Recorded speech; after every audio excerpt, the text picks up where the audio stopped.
Hello and welcome to Talk a Good Games match preview of West Ham United against Bayer Leverkusen. Hammers 2-0 down after the first leg in Germany and with it all to do at the London Stadium.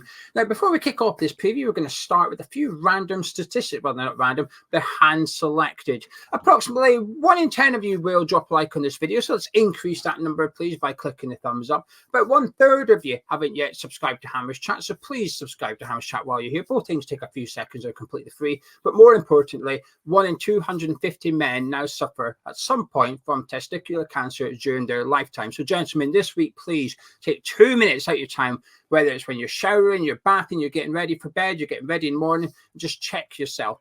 Any different shapes or sizes, please contact a professional. We put a link to the Dylan Tombides Foundation in the description below and the pinned comments where you can get any advice and information that you may require. But please take 2 minutes and check yourself. Gonzo, what's your thoughts on Leverkusen? You seen them last week. What did you make of them?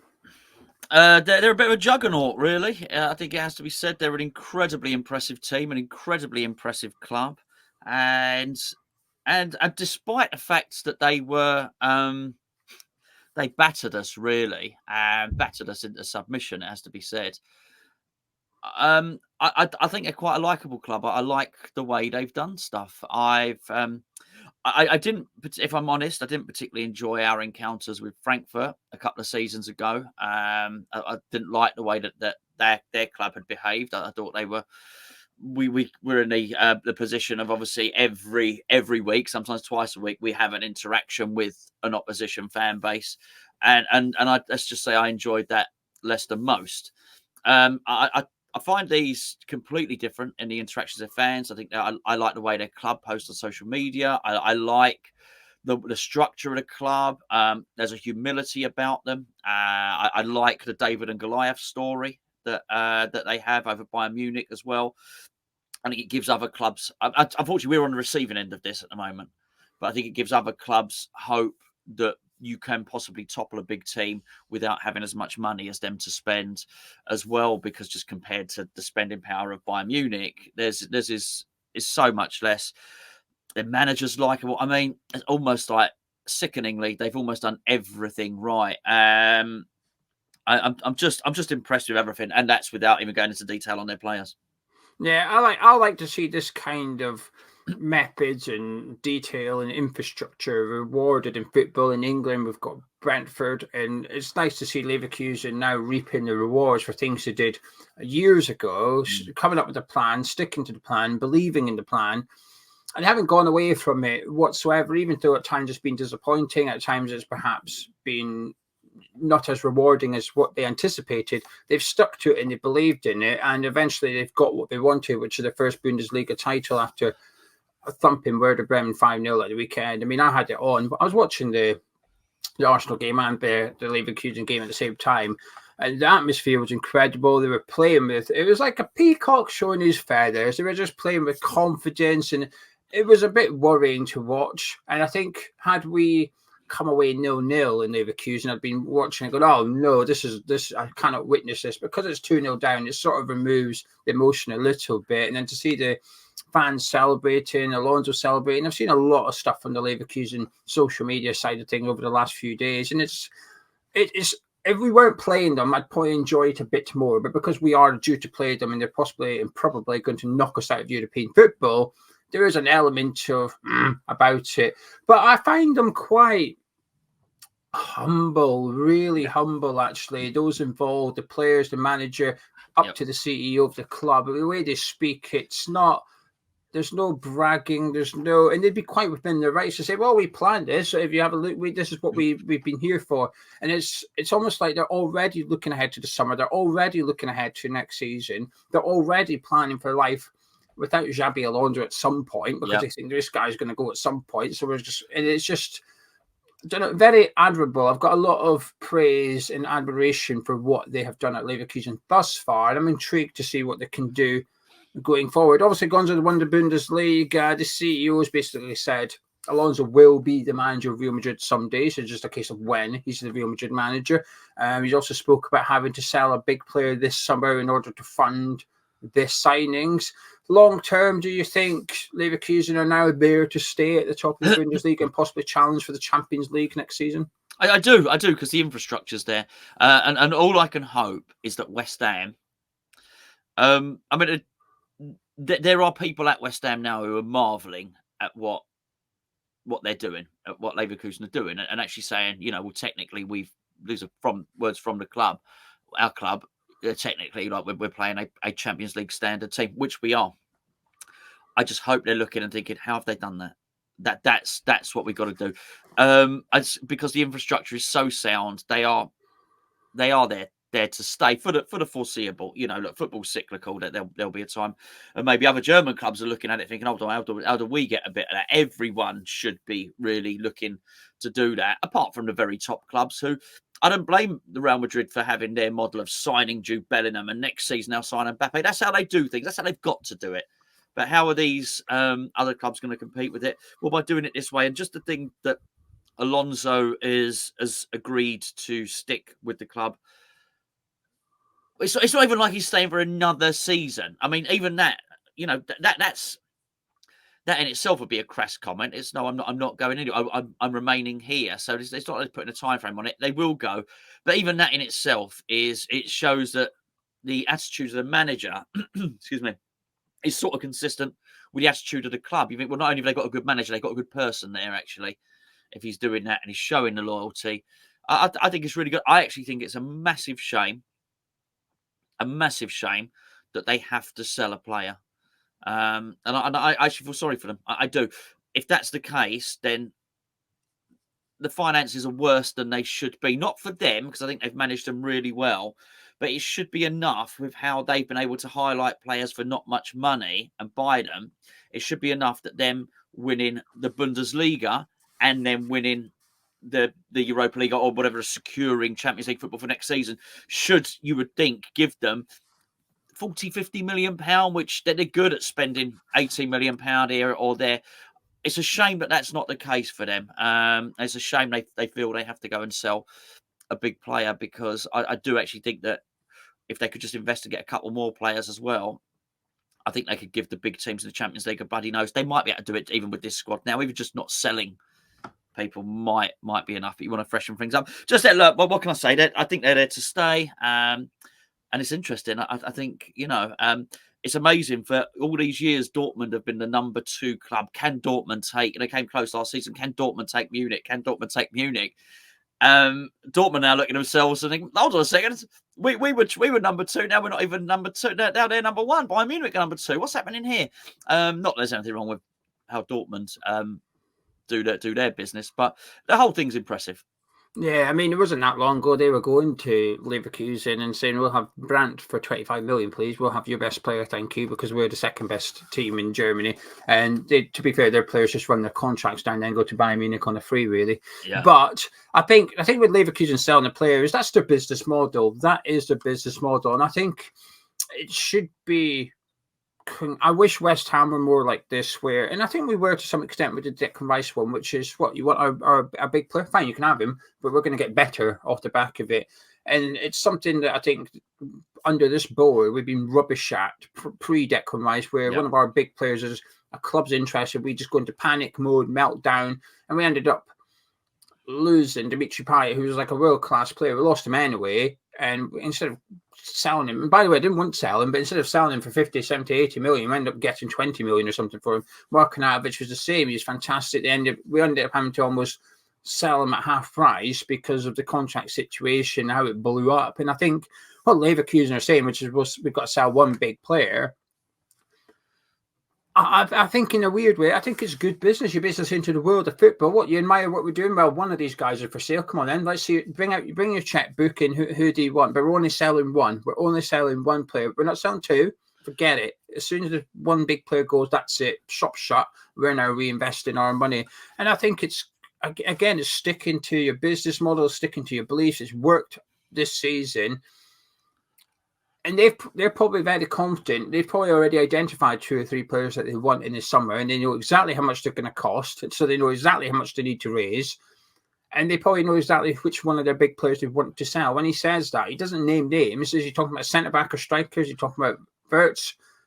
It doesn't say. I've got a feeling they know exactly which player they're wanting to cash in on and how much for and who they're going to go get. For sure. And that's probably why they're not scared of selling that player, because the guy they've got coming in is possibly ready to replace him or will be ready to replace him very soon and go on and be even better than him maybe. And I just think it's a very impressive model. And like you said about West Ham, it couldn't be more obvious to David Sullivan. Look, you're playing this team. I know you've had the pre-season friendly, and a lot of people go back to that. I discount that. It's a friendly. Just like if we won 4-0, I'd pay no attention to it.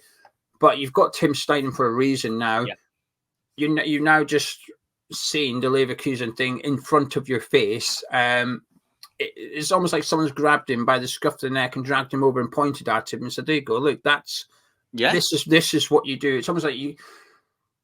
Before, Sullivan would have had to go find out. He doesn't even have to do that now. It's there. It's been bang. There you are. Have a look at that and work out what to do. I totally agree, Jay. If he is not tapping Steiten up for every bit of information, it would actually be lunacy.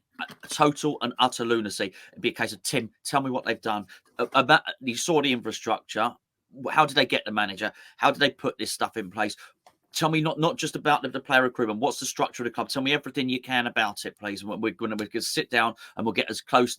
We'll get, Steiten might only know 80% of what's going on there, but let's do that. Let's do that 80%. Let's copy that model. If he's not doing that, and in any way, shape, or form, he thinks that his way is the best way, it will be complete and utter madness. Anyway, in regards to last week when we got beat at the Bay Arena, which players from Leverkusen impressed you? I was a bit drunk, to be honest with you, but having watched the game back, the projector screen impressed you. Oh, that's an excellent piece of equipment. Very good. A massive. The way you get 4 pints of beer in one jug, or was it 5? I don't know. It was 3 by the time I'd finished. I mean, of course, I'll pass you that. Do you know how bad Gonzo was? Just after half time, he was walking past me. He said, I'm just going to the toilet. And he had a full pint of beer. So I took it and I said, I'll hold this for you so you can go to the toilet. He went away. A good few minutes he was gone. He came back with a new pint. So I was like, what are you doing? He's like, oh, is that mine? I'm like, yes. And he's like, oh. Then he went away and came back and said, where's your other one? He said, I just popped it on the table. I'll get it back. Honestly, that's how bad Gonzo was. But anyway, you can continue. Yeah, so listen, I thought they were overall a blur of impressiveness. I do think What's His Face is a formidable forward, though. You don't think so? Yeah, Boniface. When you said What's His Face, that could be anybody. It's not. It's what I call Boniface. I didn't catch on to the face pun, but sure. Yeah, thank you. Yes. So Victor What's His Face is an impressive specimen. It has to be said. I couldn't even in my inebriated state, I couldn't help but be impressed by him, to be honest. I mean, there's lots of them.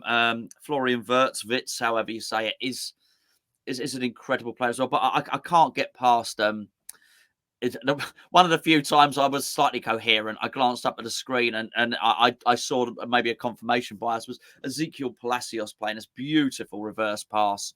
What a player he is. They got so many, Geo. They have so many. I've got to say as well, I love old Frimpong. I was going to call him Ping Pong. I love him. I think he's brilliant. I think he's a brilliant player. I watched his interview afterwards after their Bundesliga triumph as well. He's a bloody good player, and he's a great guy as well. What a character to have in the dressing room. So, just bloody impressed with him, really, annoyingly. Yeah, I mean they were all relatively impressive, weren't they? I thought Wirtz ran the show for them, but I thought Palacios and Xhaka just completely dictated that game, really. And I thought Grimaldo and Frimpong had good moments, but actually I thought our wing backs dealt with them relatively well. Actually, I've seen them cause all sorts of problems to some Bundesliga sides this season. I thought we did okay against those pairing, actually. And we kept them at arm's length and made them shoot from distance for large periods of the game as well. But Xhaka and Palacios, between them, nearly did the same amount of passes as our entire team. And there wasn't much in it, like 10, 20 passes in it or something like that. Xhaka was nearly on 150 passes, and I think our top 3 players was coming up to round about that in total. But they just absolutely dominated us. And their defence, weirdly, while it wasn't tested, the moments we did get at it, I thought, hang on, maybe there's something here. So, well, I've just asked you who impressed you. I'm talking about players that maybe looked a little bit shaky, but we didn't take advantage of. But Hoffman, when he came on, changed the game. He made that run that Fabianski came out and swept well. It was a decent finish.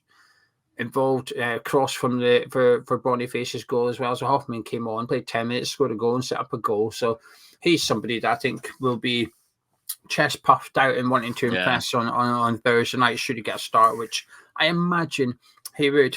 Right, now we're going to turn our attentions to West Ham, and again, we've put it off for long enough, Gonzo. We're now going to have to discuss. 15 minutes, there you go. Yeah, I bet we better do something, haven't we? Yeah. But before we do that, I just want to point in the direction of Manscaped. This video is sponsored by the leading experts in male grooming, and we're giving you 20% off absolutely everything at Manscaped plus free shipping worldwide. But the code has changed. It used to be Hammers Chat. It's now Hammers Chat 20. They've added a 20 at the end of it. No spaces, all one word. All the details are in the description below. So if you're looking for something to groom yourself, whether it be your face, whether it be removing your nose hair and ear hair, Gonzo needs that. Gonzo needs the weed whacker to get rid of his nostril hairs and his...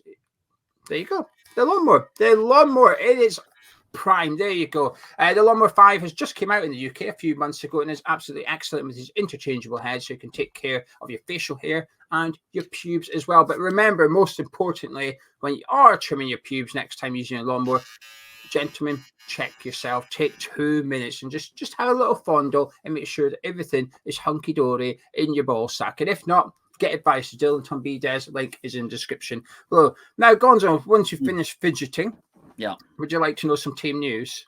I'd love to know some team news. There's quite a lot. I've had to write this down. So normally I just glance at it and do it off the top of my head, but I'm actually going to refer to it today because there's that many. Jarrod Bowen is out for the return leg, so we've got no Jarrod Bowen. Alphonse Areola still remains a mystery after picking up a groin injury at St James's Park. He's still yet to be spotted. He's not back yet. Konstantinos Mavropanos is a doubt after going off injured in the last 2 games. He went off injured against Leverkusen, played against Fulham, and went off injured against Fulham as well. Emerson and Paqueta are suspended for this game. Both of them picked up a booking last week, so they're both out. Calvin Phillips is still out, or still has yet to be seen after kicking a player in training and injuring his hamstring. He's not been spotted on the bench. And there's no George Earthy for West Ham this week after he went off and West Ham used a concussion substitution. So he is unavailable for selection on Thursday night. I mean, it's difficult being 2-0 down, but it's difficult when you don't have many players. I don't even really know what to do, to be honest with you. It's let me just tell you, it is a disgrace. It's a disgrace of a January transfer window. That's what it is, to allow yourself to go in. Suspensions and injuries happen. West Ham are luckier than most. We've had less than most. Less than most. To go into this and have that happening there is a dereliction of duty from anybody and everybody responsible, but that's meant to be populating that squad with enough players to see through a European and Premier League campaign. It is a disgrace. I'll tell you that now. I think I say lucky. I don't know how to word this without getting it wrong and offending people. It takes the edge off this tie a bit that we're already 2-0 down.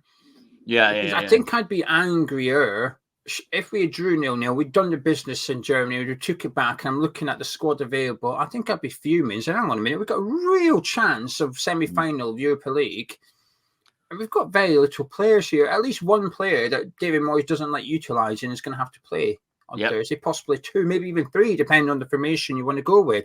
And I think I'd be really upset by it. But because I feel logically that we're out of this tie already, it sort of takes the edge off. And also the defeat to Fulham has just completely deflated me over the last couple of days.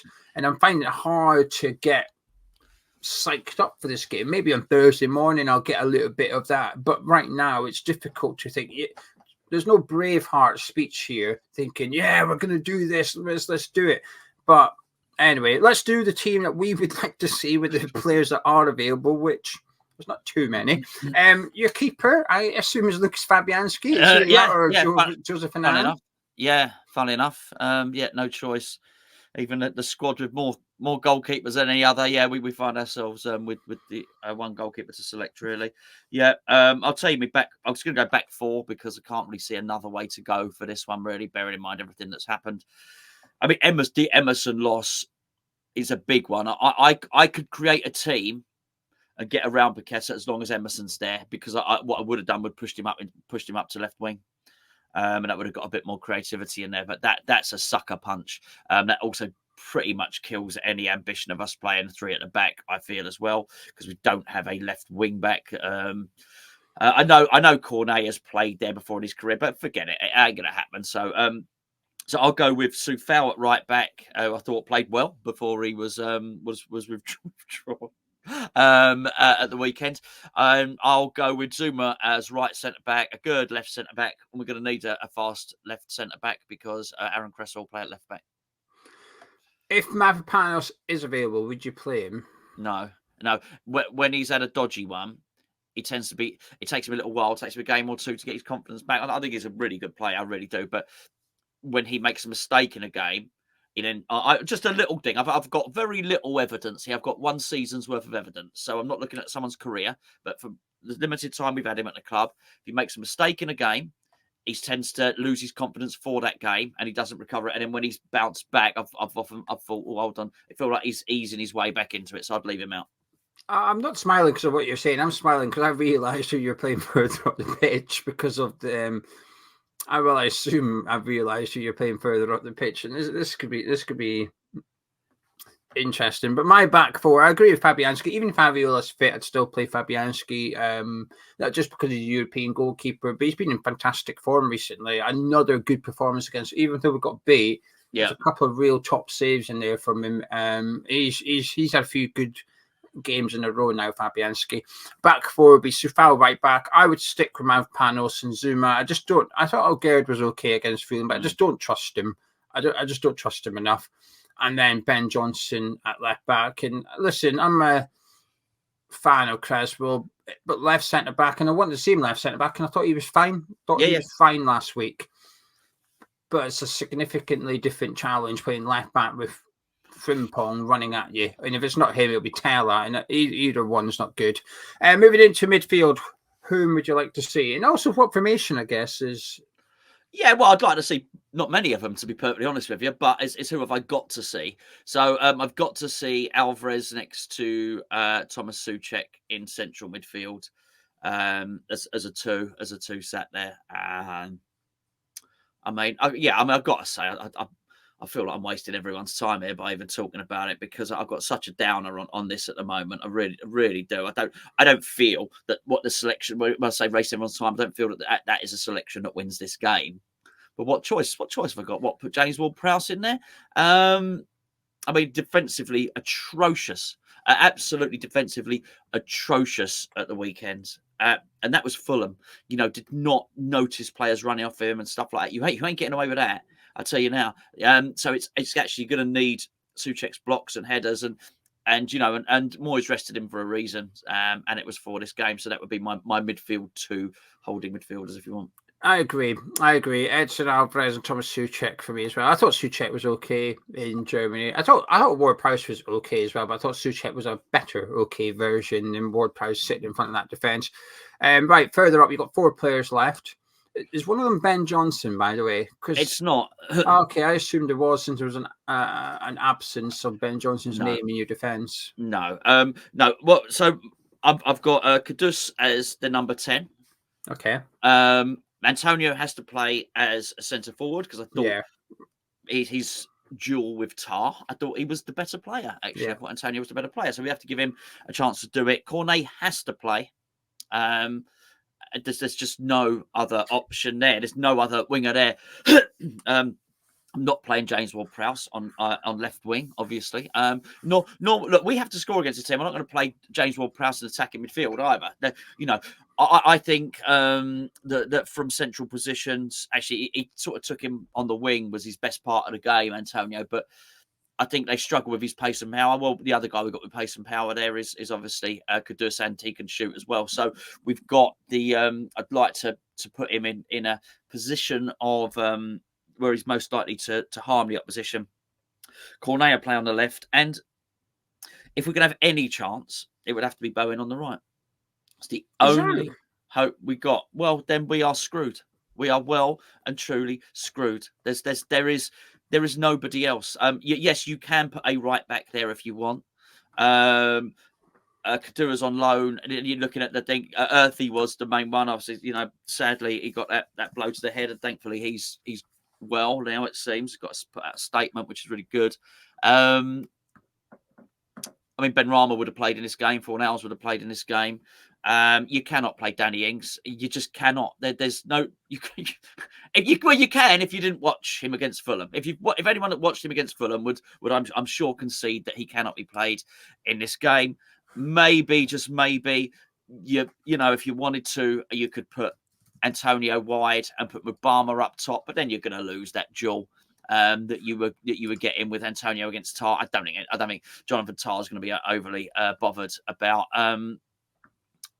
what's his name, about Mubama. I don't know. What are we going to do? You can't. I guess you could play Ben Johnson. They were going to lose the game, though. We're not going to be offering anything. They're not going to care about Ben Johnson playing on the wing. Whilst I think he's done an able job and a good job filling in as substitute in different positions, I think as a utility player to have on the bench, I think he's good. Don't get me wrong, but as a right winger to break down the informed team in Europe, forget it. So we're basically asking for someone to play out a position and do okay, or suddenly discover that one of our youngsters, and not any of the ones we would have played there because are either out on loan or injured, one of our youngsters is going to turn out to be world class in this one game and do something. It's a preposterous notion. What can you say, mate? Maybe you play Callum Marshall out wide or something. Ineligible. Well, there you go. I mean, we're screwed, and this is why. This is why it's an absolute disgrace. And, there's no excuses here.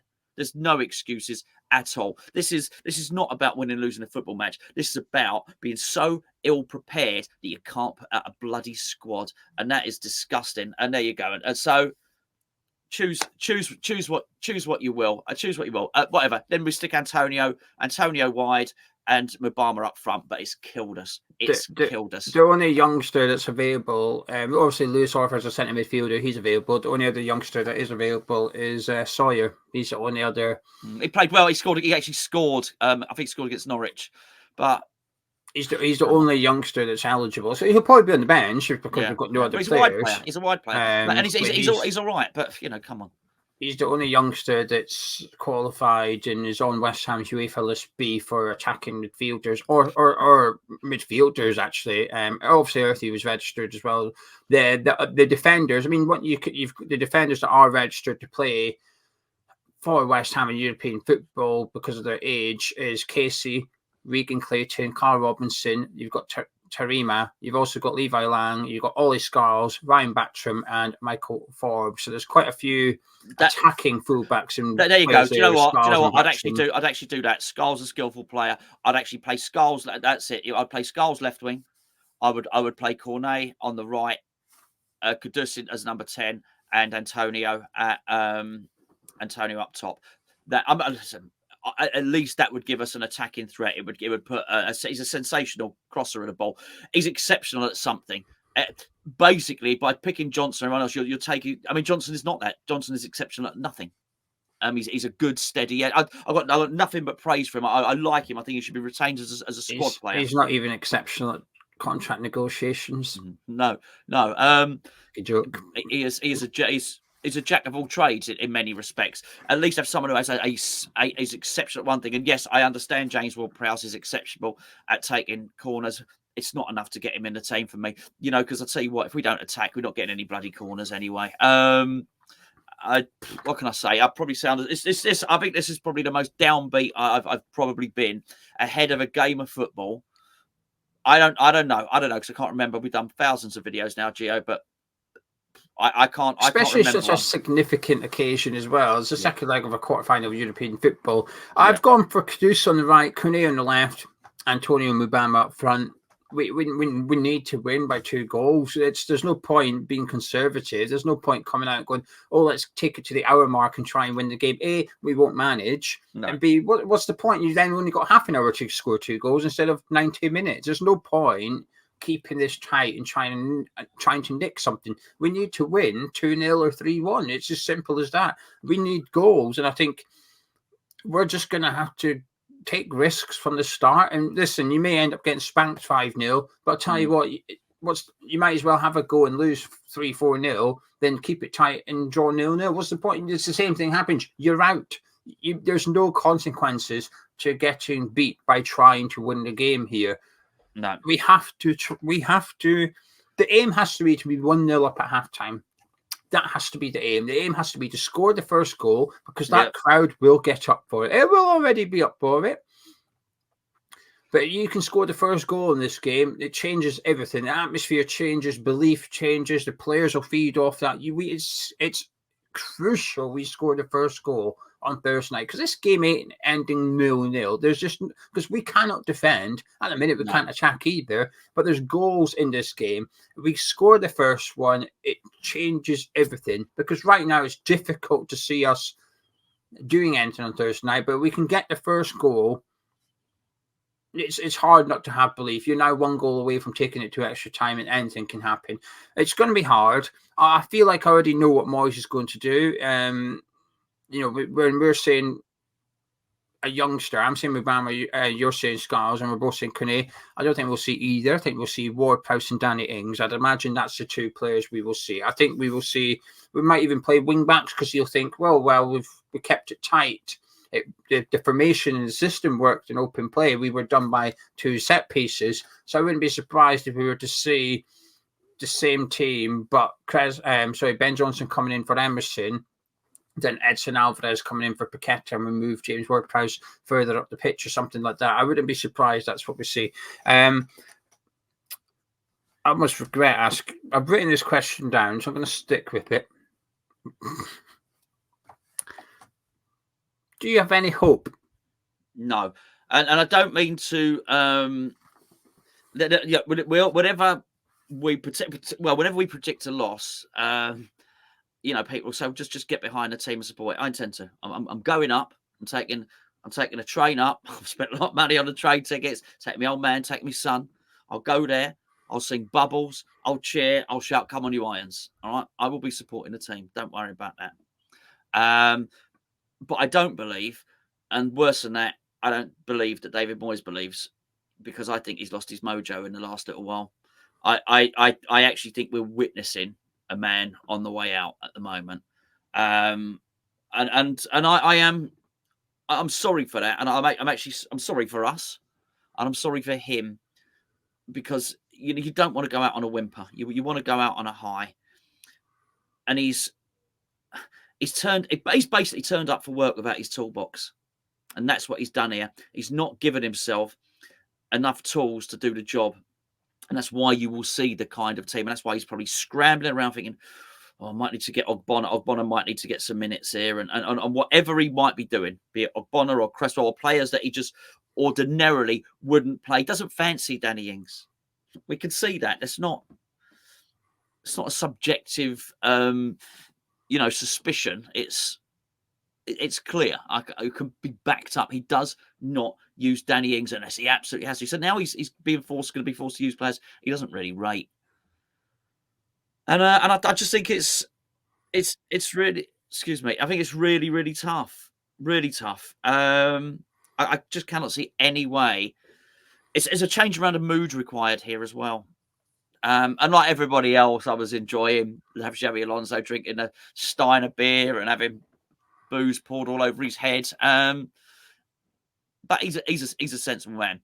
He would have joined in with the celebrations. He would have had a couple of swigs of beer for the camera, and he would have been completely sober. But like myself, completely sober the next day, and being completely professional. But he didn't miss his player ratings. But he's. This is the thing, and I just can't see. Anything, Geo. So yeah, whatever your question was, it's a no. I can't either. I think, just for context, we're recording this early Tuesday, so it's actually closer to the kickoff of Fulham than it is the kickoff of Bayer Leverkusen, and hence maybe that. I think that is definitely playing a part in my grumpiness, because I'm still grumpy and angry about that Fulham game and result.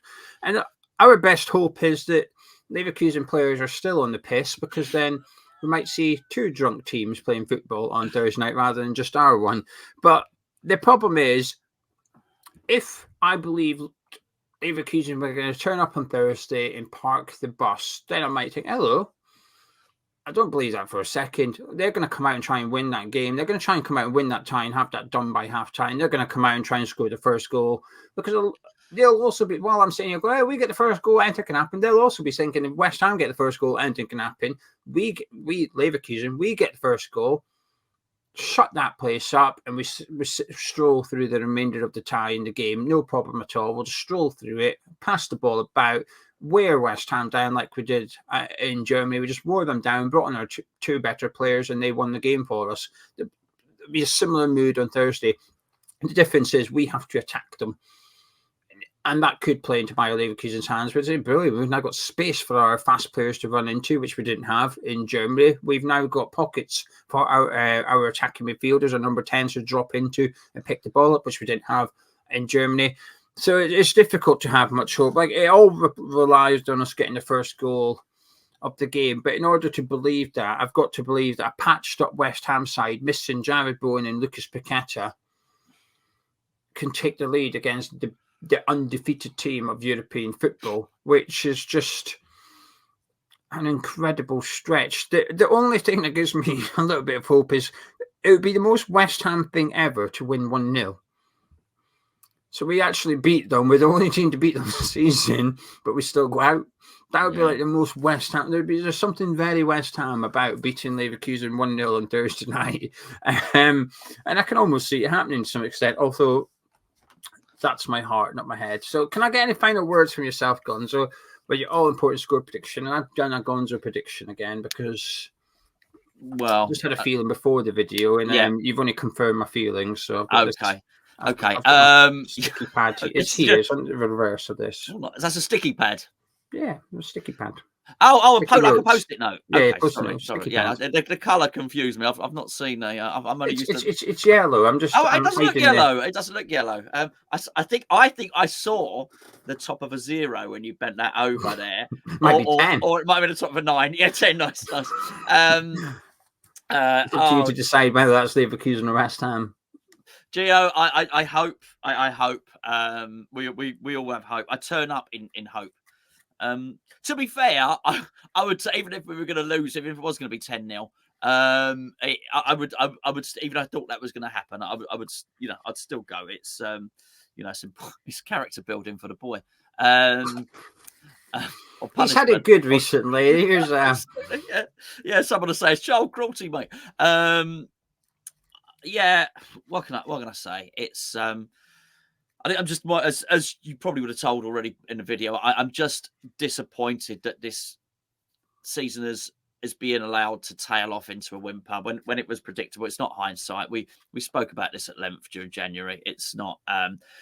This is bad. If it doesn't work out, this is bad stuff from the club, because they've not acted when it was quite obvious what was going to happen, and basically everybody but them knew. Which does not sound great and doesn't bode well for their foresight in terms of planning and whatnot. I could say a lot of stuff about a rousing speech, but I don't think David Moyes has got it in him. He looks, as I say, he looks like he's lost his fighting spirit, quite frankly. I could do some rousing talk about how Antonio gets at Jonathan Tah, and we start early and we score an early goal, and then the crowd get up behind. But I don't believe it, because I just don't think we have the players on the pitch to hurt them or enough of them. There's been times this season where we do our player ratings, which we do over on Patreon. Little plug there. Got a 7-day free trial if you wanted to go and check it out. We're usually a lot happier than this, actually. But there's games that we win where we look and we say, oh, look, there's a number of players here who have had a 7 out of 10 performance or more. For us to win this game will require that we're not going to get that. We're just not going to get that, because we don't have enough attacking players for 4 or 5 attacking players to have a 7 or an 8 out of 10. For us to win this, the defence and the goalkeeper have got to have 10 out of 10s or close to it, 9 or 10 out of 10s. And we need a world-class performance from Mohamed Kudus. And we need a 9 out of 10 from Mikel Antonio. We're going to need luck. We're going to need VAR. We all the stuff. We need all the stuff. Hitting the post and not going in. There is a way. There is a way it can happen. There is a way. But it's so tough And I'd even have more hope if I thought from the start David Moyes would put Kudus in a hurtful position, but I don't even believe he'll do that. So I don't even think I even think his tactics won't give up. Even with a depleted team, I don't think his tactics will even put the players in a position of maximum opportunity. And for that reason, Gio, I think we're going to lose 4-1. I only put 2-0, but bloody hell, I was well out there. I think my small slither of hope, and it's small, is that no Paqueta forces Moyes to come up with something. You just spoke about how these players have got to get these ratings. I agree with everything, especially the Kudus one. But Moyes also has to get 9 out of 10. Mm-hmm. He's got to come up with something which surprises Alonso and beats Xabi Alonso. He's got to be the first manager to beat that Leverkusen side this season. And not only has he got to beat them, he's got to beat them by 2 goals. So it's not enough to just win. You've got to do it with a 2-goal difference as well. And this is an incredibly hard task. It's one of them. If this Leverkusen were playing Man City in the same circumstance, I'd be backing Leverkusen to make the semi. I said, no. Xabi Alonso Leverkusen will do enough against City to qualify for the semi-finals. So it's a mammoth task. But the only thing I'm hoping is that if he was to sort of do what he did last week with the 3 at the back, we've seen a glimpse very early on in the 10th minute of Antonio and Kudus running at that Leverkusen defence as almost like a 2 up front, and it worked. Kudus was faster, Antonio was faster. The pass was okay. I just think Kudus should have took a touch. But there was a small glimpse. We didn't see it again for the remaining 80 minutes, but there was enough there to say that's your front 2 to play Leverkusen. You're going to go 3 at the back, and if you insist on having Ward-Prowse, Souček and Alvarez and stifling that midfield, they have to be up front. Them 2 have to be the 2 strikers. And it will be long ball, it will be ugly. But if they pick the ball up and them 2 are running at Leverkusen's 3 centre-backs, you will yield some chances. There will be opportunities there. Yeah. And then it's a case of you get corners, can you get Ward-Prowse with Souček and so on and so forth. But I think Leverkusen are going to come out fast. They're going to come out quick and they're going to try and win this tie. And I think we're going to lose 2-1 on Thursday night. And that will be at the end of our European adventure. Anyway, hopefully you guys are a little more hopeful and more positive than myself and Gonzo. But you can get involved in the comments below. Let us know the 11 you would like to see start. Quite an interesting one. There's going to be a whole range of suggestions, but I do like it. I like looking. So get your 11 you'd like to see in there and also your score prediction. But also do drop a like on the video and subscribe if you're around here. Plus, if you are a patron, please log in to Patreon because we have our prediction competition for this game live where there is a signed Lucas Paqueta shirt up for grabs regardless of which tier you Paqueta don't need it. He definitely don't need it. So there you go. Sign Paqueta shirt up for grabs. So patrons, please do log in, get your predictions, and hopefully, finally, somebody can win this bloody Paqueta shirt because we've been trying to give it away for a few weeks now. Anyway, myself and Gonzo, catch up with you in a bit.